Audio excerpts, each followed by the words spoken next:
I built this small room video studio that you see behind me like over a year ago, and because I'm now currently backing this up and moving my video studio back to my house, I just want to make a quick video how I built this studio, and I will go through all the cameras, mics, lights I used, and also how I set up my background, and also tell about these problems that I had for building this video studio on this space. And I especially built this studio to create video content very fast.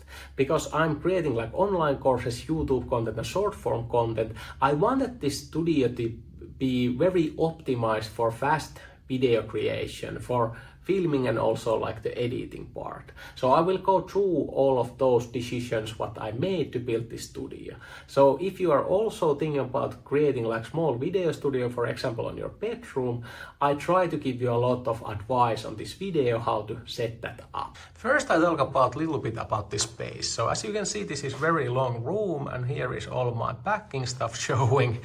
And I built this video studio like end of this room like this. And as you can see, there is these large acoustic panels on the ceiling because this was like a daycare center, like small daycare center, and I guess they installed those to reduce echo and make the room more quiet. And of course that was awesome thing to start building a studio, that the acoustics has been already treated. But one big problem for this space was that, as you can see, the ceiling is very low, and I really wanted to build like a video studio where I could make videos standing up, but that isn't just possible for me to create here because the ceiling is so low. So for example, here behind there is these lights already coming down, and so that's why I created eventually only like the setup where I sit like behind my computer at the desk. And why I like built this video studio in this part of the room was that I wanted to get the windows like on the right side of me if I want to make videos like this, so the light will come naturally from the right side and make videos looking actually very good even on this lighting, even though I don't have now any of my like filming lights on. That is just natural lighting coming through the windows. And also one reason was that here was like this kind of, this was basically the best wall right here, and then I just painted these walls to my brand colors, and that's why I chose this corner right here or this end of the room for this video studio. I also made one version in here in the middle of the room, so I put here in my back like a paper background, and then my camera was like right here, and that worked pretty well. In that version I actually get like enough like background to basically film my background so I could stand and make videos, but it wasn't like a really good enough solution for me because that was kind of just plain paper background. It doesn't look that good when I watched those videos because it was just plain. It was okay, of course, the image quality, video quality was excellent, but it was too plain for me. So that's why I started to build this kind of real background that is decorated. So first thing I did when I started building this, I attached my camera, which is Sony GV-E10 with 11mm wide angle lens, to this table with this kind of table mount. And then I just tried to like move the table so that when I watch the camera, all those other things on the like sides will disappear. So for example, like this, if you see now when I'm moving this iPhone, when we go closer, I just want it to be this kind of clean image, not for example this kind of image where, for example, here this white wall is showing, or other side there was too much showing, for example this wall here or this white wall. So I just find as like a good position for basically my table, and this way I found the position where I wanted to start building these other things around this camera. So when I found my camera position, same time I basically found my desk position, and then I started installing lights. And my main light here is newer CP100C, and it has this Godox softbox, this kind of lantern softbox that I really like. These lantern softboxes, these are like mini suns, and they make like a very good looking light. And if you just install one of these and just use, for example, your iPhone to film, you will probably have enough lighting and it will look awesome. And I installed this light with this kind of gravity pole that is just attached between your ceiling and your floor, and this works very well if you don't want to create like any kind of drill hole, for example, on your walls or ceilings to attach light, and these are very good solution for that. And here on my other side is my secondary aka fill light, and this is Godox ES45 light, and it is just attached straight away on my table. As my hair light, I use this small Raleno PLV116 light, and it's attached here on my ceiling lamp with this small clamp from Small Rig. And I really like these clamps because I use these when I'm traveling to attach mics or lights, for example, inside hotel room. And this isn't connected to the power outlet, and it's just running on battery, and because of that I rarely actually use this. I have small this kind of background lights here with this gravity pole. So this gravity pole is attached between these two walls, and I have connected here these kind of LED lights, and these lights will light these, for example, these plants on my background and gives me a pretty warm background light. And also below these shelves I have here LED strips, as you can see, and I haven't even used their original attachment method. I just put here these LED strips with tape, and I just left it here because I was going to like test different LED strips, but these first ones was good, and I just leave it here only with attached with this kind of tape. I also need to put these extender USB cables for the LED lights because they came with very short power cables, and I also bought these kind of sockets where I can attach many these kind of USB cables. And all of these I connected this kind of power socket that can be like remotely controlled, so I can turn on all my backlights, for example, just pushing this one button, and now all my backlights are on. And I also have connected my main lights to the same remote, so I can turn them on one click, and second click I can turn on my backlights. But because that hair light isn't currently connected, for example the same power socket that controls these backlights, it won't turn on.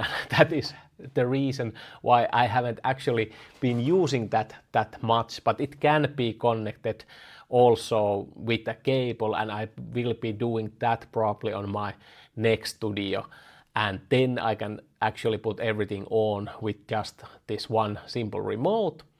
And this actually saves a lot of time, even though you don't maybe think that turning lights one by one take that much time, but I have noticed that if you just start to cut down each step what you need to do before you start filming, and make those steps as fast as possible and automate those steps if possible, it actually all of those things adds up. And that is one of the reasons why it's so easy for me to now start filming, because now I can get my lights on, and next click I can get my camera on and I can start filming. I don't need to do any other like setting up before I start filming.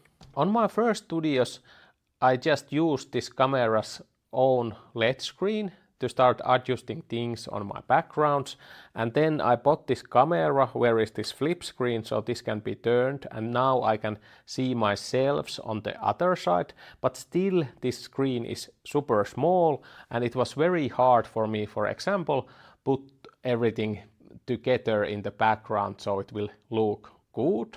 Then I learned that I can connect my camera straight away to my computer with this kind of cam link adapter. And with that adapter, I now can connect my camera straight away to my computer and see my image here on the big screen. And for example, now when I did that, I could more easily start to adjust my background and put my background together, because now I can see all the items very clearly here on the big screen. And then I just started like tweaking and tweaking all the background items in the right place on these shelves, and this way I built this whole background. But first, when I bought this Camlink adapter, I had this Canon M50 camera, and even though this camera can record 4K 30 frames per second footage, it cannot output that same footage through HDMI output. So this Camlink connects to your camera's HDMI output, and it only could output like 180p with 30 frames per second, this Canon M50, and that's why I bought this Canon GVE10 camera, and now I can record 4K 30 frames per second footage straight to my computer. And I can use, for example, this eCam Live program that can record basically your webcam, or any other program that can record your webcam. So I have used, for example, Camtasia, or now I use this program called Screen Studio to make these kind of screen recording videos. But they all work same way. They need like a camera input, and with this Camlink you can turn your camera basically like really high quality webcam. And this really have saved me a ton of time when creating videos. So for example, if I want to make simple talking head video, I can just start my eCam Live, put my lights on, put my camera on, and start recording straight away. Basically the setup time to when I sit my computer and start recording is under 1 minute. And it's a huge time saver. I also have bought a lot of teleprompters on my earlier home studios, and finally I invested this Elgato teleprompter that has its own screen, and this has been best so far. So this screen acts as like a second display, so you can drop in anything here and it will show up here on your teleprompter. So for example, I use external Teleprompter Pro software, so I can just move all the items here on this screen, but with this Teleprompter Pro software I can get basically two screens where I can see my script. One is showing here and one on the monitor. And this way it has been the great system for me.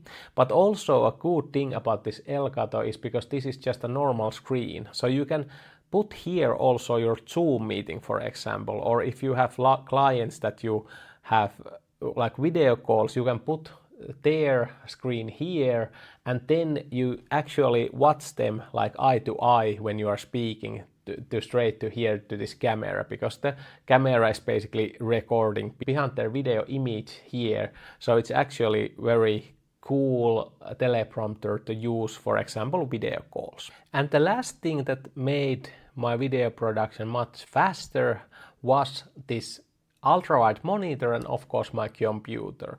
So when I really started to make more videos, I invested in this kind of gear. So I bought this Dell ultra-wide screen, and because I wanted to more space, so for example editing videos, so if I put here my DaVinci Resolve, what I use for editing, I can see a lot more, for example this timeline, and it's much easier for me to make edits, and it's just much faster workflow to use this kind of ultra-wide screen for editing. Other good thing about is that because if I make like a normal 16:9 YouTube video, like for example like this kind of video that is this, that like resolution is basically only like 2/3 of this screen. So when I start to screen record, I only record that part of the screen. And here on the left side, I have still room to put my script here. And because I use this Teleprompter Pro software, I can have two of these windows. So now I have script here on the left side. So when I'm showing the screen, I can glance the script right there, and when I'm talking to the camera, the script is also here on my Elgato teleprompter. So this has helped a lot, especially when you use like bullet points that I try to use a lot, or like I may like script word by word like the intro of the video and then use bullet points, but it's much easier because I make a lot of like screen sharing videos to have these basically scripts here on the camera and also here when I look on my screen. So this monitor have been a very good for me, and I also picked this because this have a very good like colors, so I can color grade much better. But actually the bigger thing is that it have a lot of USB-C ports and it acts as a USB hub.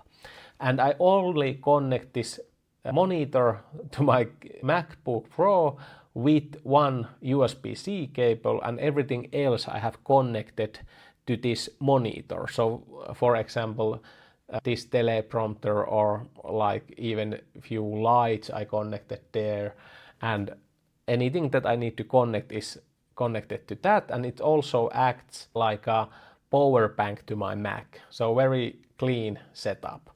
And then I also bought this MacBook Pro M1, which has like 32 gigabytes of RAM and also like 4 terabytes of hard drive space. So now it is very fast to edit 4K 30 frames per second videos because it has like enough RAM, and of course I have a lot of hard drive space because those videos take a lot more space. So that's about it for this setup, and I will be making another video where I show how I built my new studio back to my home. And also, if you want more of my help to build this kind of studio or how to create videos faster, I have a Skool community called the One Person Show, and I will put the link below this video if you want to join. And hopefully see you on the next video. Bye bye.